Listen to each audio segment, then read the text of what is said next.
Alright guys, मैं हूं voice actor natty और आप देख रहे हैं actors in voice actors dubbing tip show. हमेशा की तरह एक डबिंग टिप देना चाहूंगा दोस्तों। बहुत सारे लोग डबिंग में आने के लिए सोचते हैं और आपको वो स्कोप जो है बहुत इजी लगता है, क्योंकि आप कहीं गए, आपकी आवाज सुनकर और किसी ने कहा कि आपकी आवाज बहुत अच्छी है, आप डबिंग में क्यों नहीं जाते, या आप जब खुद की डब करते हो कोई कैरेक्टर, कोई एक्टर, तो उसे कहा जाता है कि डबिंग एक अच्छा प्रोफेशन है। तो आप फिर डबिंग का काम ढूंढना स्टार्ट करते हैं और फिर आप निकलते हैं स्टूडियो की ओर। ऐसे में क्या होता है दोस्तों कि जब आप स्टूडियो की ओर निकलते हैं और आप किसी को अप्रोच करते हैं, प्लीज फॉलो मी, आप किसी को अप्रोच करते हैं, और इनफैक्ट मैं बता दूं कि मैं हूं ऑडियो लैब स्टूडियो में, जो लक्ष्मी इंडस्ट्रियल एस्टेट पे है। सतीश पुजारी जी का स्टूडियो है ये। और लेट्स टॉक मोर। हाँ, तो मैं कहा था कि जब हम किसी भी स्टूडियो को अप्रोच करने के बारे में सोचते हैं और अप्रोच करते करते हम वो स्टूडियो पहुंच भी जाते हैं और फिर हम ऑडिशन देते हैं, और हो सकता है कि हमें कुछ कैरेक्टर मिल भी गया, हमने वो कैरेक्टर कर भी लिया और आपको लगता है कि वाह, मैं गया और डबिंग का काम मुझे मिल गया और पैसे भी मिले मुझे, तो फिर आप उसको लाइट लेते हैं। कहने का मतलब यह है दोस्तों कि अगर आपको राह चलते कुछ मिल जाए तो आप खुश हो जाते हैं, आप उसे ले लेते हैं, लेकिन जब आप उसे खरीदते हो तो आपको उसका इंपॉर्टेंस मालूम पड़ता है।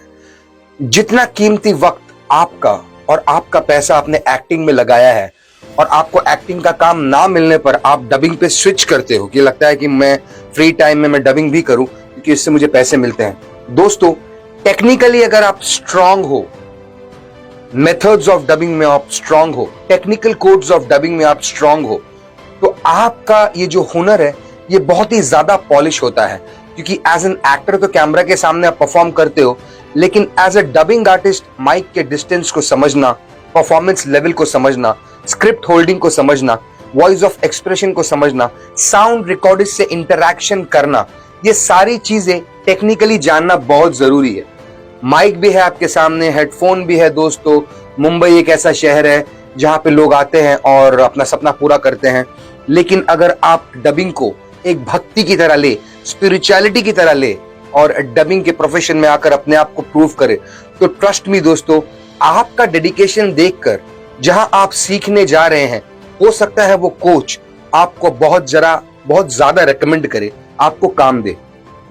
क्योंकि एक होता है कि अप्रेंटिकली आप सीखते हो और स्टूडियो जाकर क्राउड डबिंग कर उसमें आपके हाथ से हो सकता है कि बहुत सारे ऐसे प्रोजेक्ट निकल जाए जो आप ही के लिए था, लेकिन आपने ट्रेनिंग ना लेने के कारण वो प्रोजेक्ट किसी और को चले गया।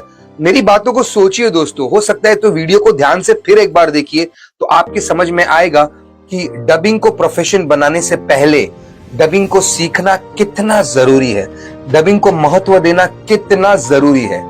बस यही कहना चाहूंगा दोस्तों। उम्मीद करता हूं कि मेरी ये छोटी सी टिप आपके समझ में आए और आप इस टिप का पालन करें। Voice act, thank you Omi for shooting this for me. Omi is a sound recordist जो ये वीडियो शूट कर रहा है, इज अ रैपर ऑल्सो। तो thank you so much Omi once again, and Natty Giri signing off. God bless. जय हिंद।